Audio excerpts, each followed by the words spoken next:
Godspeed.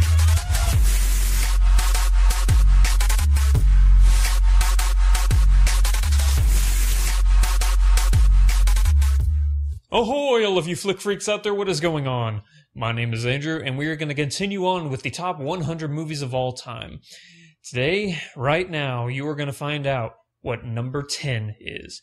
Like I said, if you missed the other video, what I'm going to be doing is for the top 10 that we're going to be releasing today, each one is going to get their own video.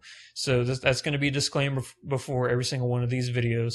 This is the number 10 best movie of all time on my top 100 movies list. So having said that, let's find out what number 10 is.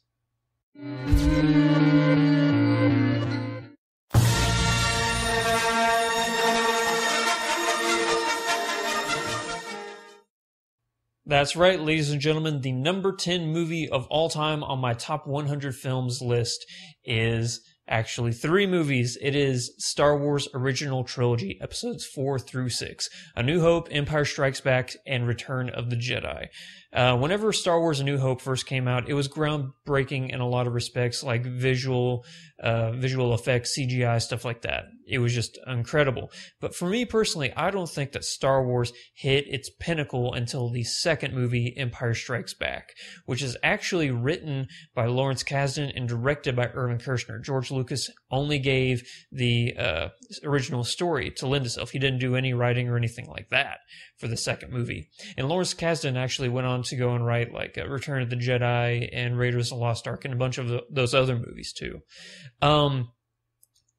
But like I was saying, A New Hope was groundbreaking visually, but Empire Strikes Back was also visually striking, but you also had a brilliant story there.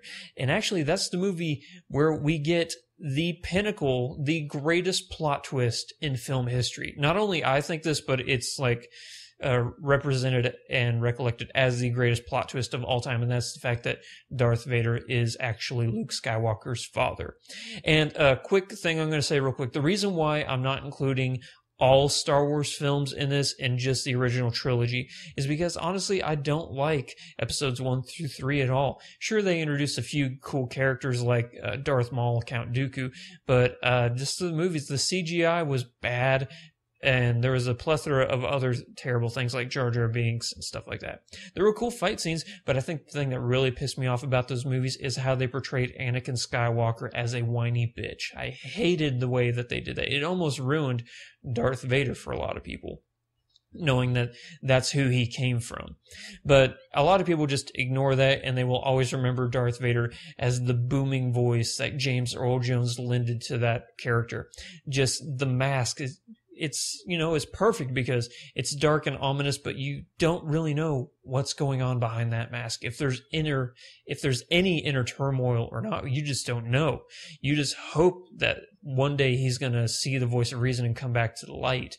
And, just that original trilogy, it's interesting because a lot of people think that just because of the original trilogy that Star Wars is the story of Luke Skywalker.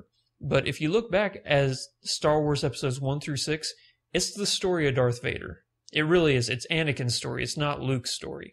Sure, Luke becomes the main focus in episodes 4 through 6. But really, in the long run, Star Wars is about Darth Vader. And I'm very interested to see if they continue that, if there's any mention of Darth Vader at all in Star Wars and Force Awakens, because you see the melted mask and everything, but you don't really know how much that character is going to lend itself into this new trilogy that we're going to be getting. But having said all that, there is no way I could not have Star Wars Original Trilogy and to not have it in my top 10 movies of all time. It just has to be there because of how influential it was to me and millions of other people growing up. So thank you to everybody watching that video with us. If you wouldn't mind, hit that subscribe button down there. And if you check up in the top right corner, you're going to see a little card.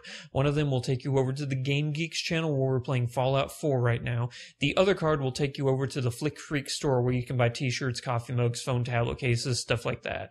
Last thing I'll mention, Patreon campaign. Every dollar put in that campaign gets put directly back into the channel to make it better, because we're all going to make the channel better together. We actually just purchased the first piece of equipment into getting a better computer for the channel so we get better graphics, and whenever we do the live Q&As, it's going to be nice and fluid, and everything's going to work perfect. Thank you for watching this video, and I'll catch you in the next one when we find out what is number 9. 5, 4, 3, ready, 1, guys. 2, 1. This video's over.